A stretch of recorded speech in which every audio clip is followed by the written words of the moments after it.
Amém, amém. Em espírito e em verdade, nós devemos estar na presença do nosso Senhor constantemente.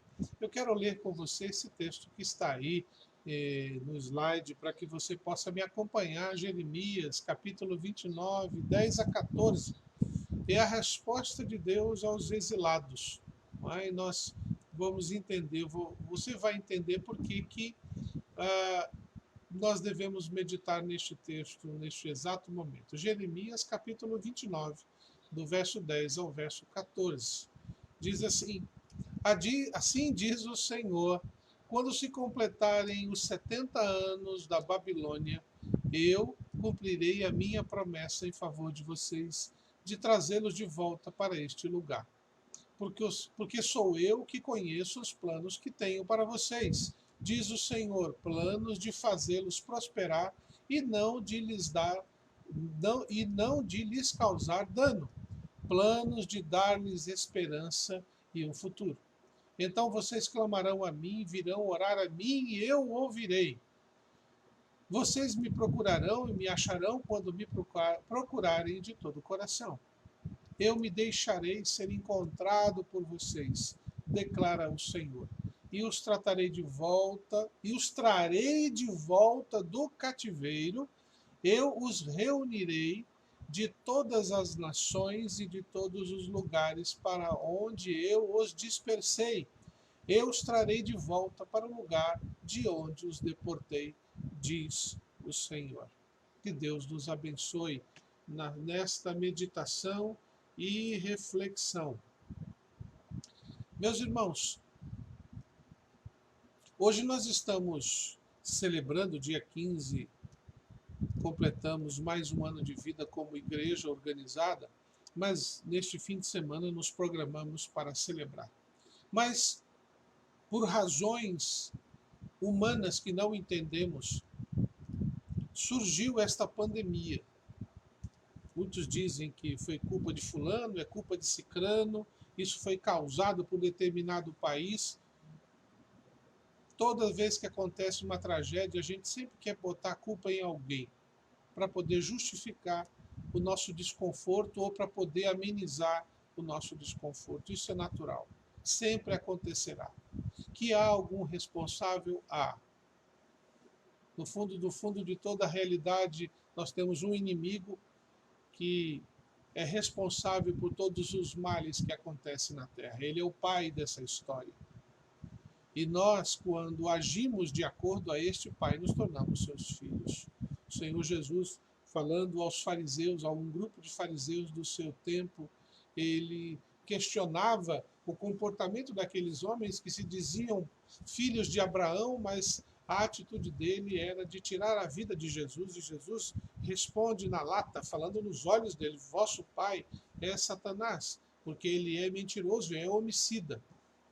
E como vocês mentem e tentam tirar a minha vida, então vosso pai não é Abraão, é o inimigo. Então, nosso comportamento reflete quem é nosso pai. Isso é um fato. Não podemos mudar nunca isso. Mas podemos nos arrepender de nossas escolhas, de nossas atitudes, para que o Pai de amor seja nosso Pai. Mas, mesmo sendo filhos de Deus, honestamente, trabalhadores, buscando a vontade de Deus, passamos também por momentos difíceis, momentos de tragédias, momentos de conflito, momentos de dor que nós não causamos, sofremos. Este é o momento em que devemos aprender e buscar no Senhor o entendimento para enfrentar essa situação. E Deus nos dá uma resposta quando nós estamos exilados, afastados daquilo que gostamos. O texto que acabei de ler é o texto de Jeremias, final do livro de Jeremias, onde o povo de Judá, depois de se afastarem da vontade de Deus, depois de fazerem muitas escolhas que desagradaram a Deus, Deus decidiu puni-los. E os puniu da seguinte maneira: tirando-os do lugar aonde eles se sentiam confortáveis. Mandaram o povo de Judá, mandou o povo de Judá para a Babilônia, O texto conta que o rei Nabucodonosor, que era o rei da Babilônia, invadiu Judá. Ao invadi-la, levou cativo contra a vontade os moradores da cidade de Judá, de Jerusalém, para a Babilônia, hoje conhecida como Iraque. E ali permaneceriam por 70 anos. Muitos daqueles que saíram da casa, de sua casa, para a Babilônia jamais voltaram. Outros nasceram lá e viveram a vida inteira lá. De qualquer maneira, precisamos entender qual é a resposta de Deus quando nós somos tirados dos lugares que nós gostamos de estar. O que Deus quer nos ensinar sobre isso? Qual a melhor forma de compreendermos e lidar com esta situação? Portanto, o texto que acabo de ler e que você está vendo aí, impresso no slide, ele mostra exatamente a resposta de Deus para as nossas dúvidas e as nossas angústias. Muito mais do que você ver um texto bíblico, você precisa compreender qual é a vontade de Deus. Então, qual é a resposta de Deus para tempos como este, onde nós somos tirados do ambiente e do lugar que nós temos o costume ou gostamos de estar? Primeiro, Deus nos orienta e nos diz que precisamos aprender a entender. Isto é, pôr em nossas mentes a mente de Deus, a vontade de Deus. Olha o que Deus diz no verso 11. Eu sei que pensamentos tenho a vosso respeito, diz o Senhor, pensamentos de paz e não de mal, para vos dar o fim que desejais. Primeira coisa que precisamos entender e colocar em nossas mentes, que por mais que estejamos vivendo um tempo desconfortável, um tempo, entre aspas, de exilados, Deus tem um plano bom para nós, um tempo de paz, não de mal. Não nos cabe ficar adivinhando o porquê das coisas, mas entender que o que Deus tem planejado para nós é melhor. Então nós temos que aprender a mudar a nossa maneira de pensar. Muitas vezes nós gastamos muito tempo reclamando o que não temos ou o que nos tiraram e esquecemos de mentalizar, de pôr na nossa mente, de preencher os nossos pensamentos com as promessas e as verdades de Deus sobre nós. Deus tem planos de paz para nós. Deus tem planos melhores para nós. Então precisamos começar a pensar qual é o plano de Deus para a minha vida. Em tempos como este, precisamos preencher a nossa mente com esta convicção. Qual é o plano de Deus para mim neste momento? Como eu posso manter a minha mente focada neste plano de Deus? Como Davi afirma que ele tinha sede de Deus como a corça tem sede de ribeiro, de água fresca, assim nós precisamos preencher a nossa mente com este pensamento. Deus, qual é teu plano para mim? O crente precisa ter isto em sua mente e coração o tempo todo. No trabalho, na rua, nas atividades, quando as coisas não estão de acordo àquilo que nós nos sentimos bem. Se nós gastássemos o nosso tempo, nossos pensamentos e a nossa força procurando saber com Deus qual é o plano dele para nós, ao invés de reclamarmos, questionarmos, criarmos conflitos, brigarmos para ter de volta, com certeza nós estaríamos em situação bem melhor. A resposta de Deus para nós começa em mude a sua maneira de pensar.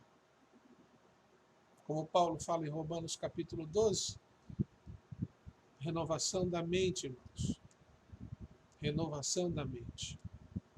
Segundo lugar, Então me invocareis, passarei a orar a mim, e eu vos ouvirei. Veja aí, a palavra então, ela é uma ligação com o texto anterior. O texto diz: pensamento de paz e não de mal, para vos dar o fim que desejais. Eles desejavam voltar para Jerusalém, eles desejavam voltar para casa, eles desejavam estar perto do templo, em volta de Jerusalém. Eles desejavam isso. Deus queria isso também, mas para que isso acontecesse, era necessário que o povo começasse a mudar a sua maneira de pensar. E aí, então me invocareis. Passareis a orar e a mim, e eu vos ouvirei. Uma das coisas que nós precisamos entender é que, diante das circunstâncias que estamos vivendo, Deus não está nos ensinando para ficar sonhando com o dia que a gente vai voltar. Mas Ele está dizendo invocar, buscar, chamar, pedir, dizer: Senhor Deus, vem sobre minha vida. Atua na minha vida. Fala comigo. Invocar é chamar para estar junto. Muitas vezes é eu ir à presença dele para que a presença dele seja perceptível. Deus não estava naquele momento dizendo: olha, eu vou mandar vocês de volta logo, logo, pode ficar tranquilos. Não, isso não é verdade, porque o verso 10 diz: assim diz o Senhor, logo que se cumprirem para a Babilônia 70 anos. Havia um prazo, havia um tempo estabelecido. Era um tempo estabelecido não para o povo de Israel, mas um povo estabelecido para no povo, na Babilônia, naquele reino. Algumas coisas precisavam acontecer. E se você olhar nesse capítulo 29 de Jeremias, versos 5 e 6 e 7, olha o que diz: enquanto não voltarmos para casa, enquanto não estivermos em Jerusalém, Deus diz para Israel, para Judá, o que eles tinham que fazer. Enquanto vocês não voltarem àquela condição que vocês desejam, olha os 5, 6 e 7. Edificai casas, habitai nelas, plantai pomares e comei o seu fruto. Tomai esposas, gerai filhos e filhas, tomai esposas para vossos filhos e dai filhos a maridos, para que tenham filhos e filhas. Multiplicai-vos aí e não vos diminuireis, e não diminuais. Olha o verso 7. Procurai a paz da cidade por onde vos desterrei, e orai por ela ao Senhor, porque na sua paz vós tereis paz. Enquanto não voltamos, devemos orar, devemos interceder, devemos clamar, devemos continuar nosso cuidado com nossa família, devemos zelar por aqueles que fazem parte do nosso lar, para que eles tenham saúde, tenham condições de crescer e amadurecer. Deus estava dizendo àquele povo: sabe como vocês me invocam? Sabe como vocês realmente estão na minha presença quando vocês manifestam a minha paz no lugar onde vocês estão. Então me invocareis e passareis a orar a mim e eu vos ouvirei. Primeiro muda-se a mentalidade. Aí toma-se a atitude de ou melhor, toma-se o compromisso de estabelecer um relacionamento com Deus. Aí onde você está. E no terceiro lugar, no verso 13, buscar-me-eis e me achareis quando me buscardes de todo o vosso coração. Não é apenas participar de um momento religioso, é participar dele de todo o coração. Todo o coração significa totalidade, integral. Nenhuma outra coisa pode tomar a atenção do seu coração, da sua mente. Quando estamos diante de Deus, precisamos dar exclusividade para Ele.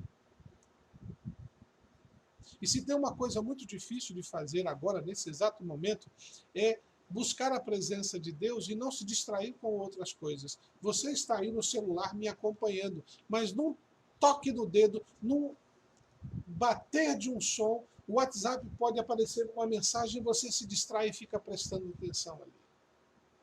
Ou você está aí no Facebook vendo e aparece uma mensagem de alguém, olha, deu um ok, beleza, e você se distrai. São muitas coisas que chamam a nossa atenção para podermos experimentar a resposta de Deus, mudança de mentalidade, compromisso, invocar, mas buscar ao Senhor de coração, não por partes, não quando dá.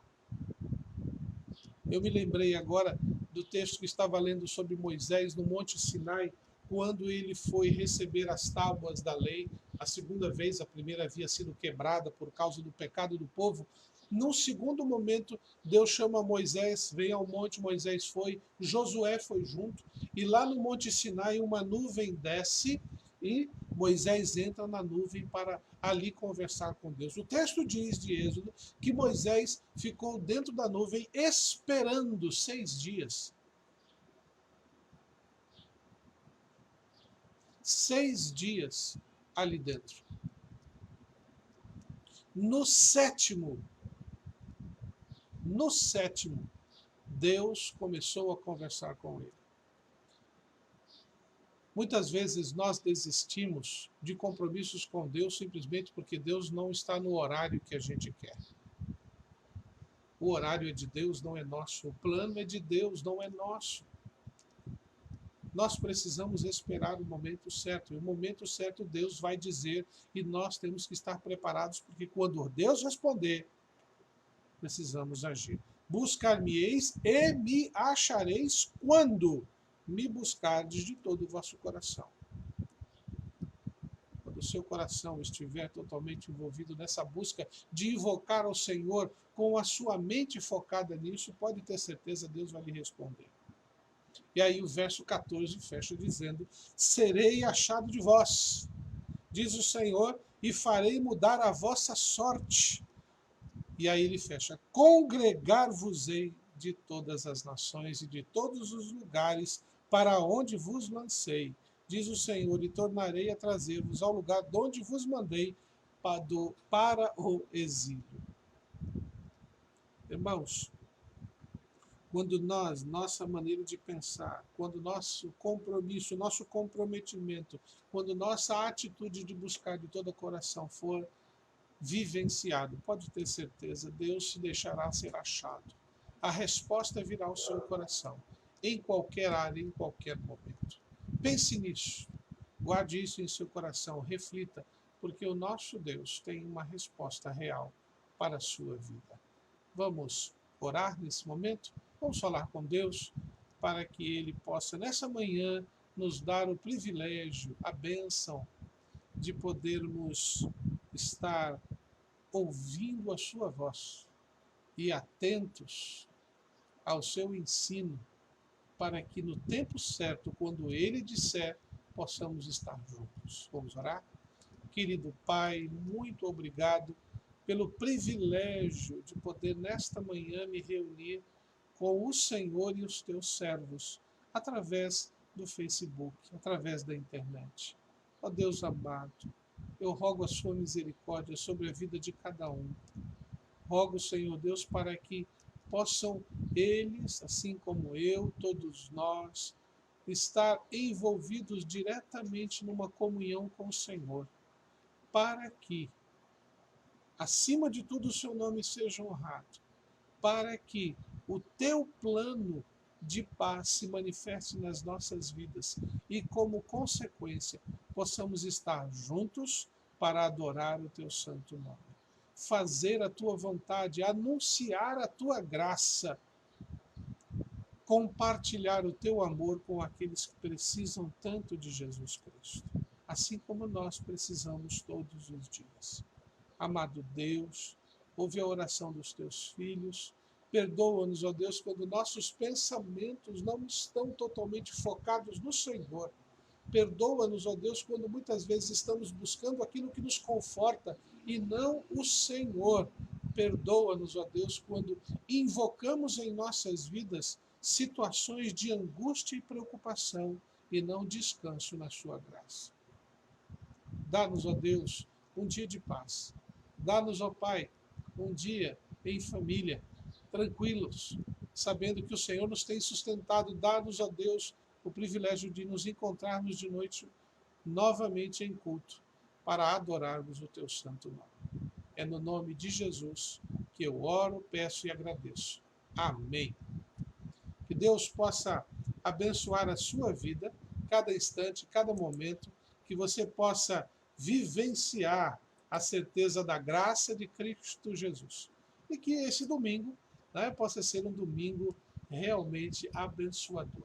Nós vamos, nesse instante, terminar o nosso momento juntos, a nossa devocional, o nosso culto da manhã, e a minha oração é poder, em breve, estarmos juntos realmente ali no templo, adorando ao Senhor de todo o coração. Mas isso, como disse na reflexão, precisa começar na sua mente, no seu coração.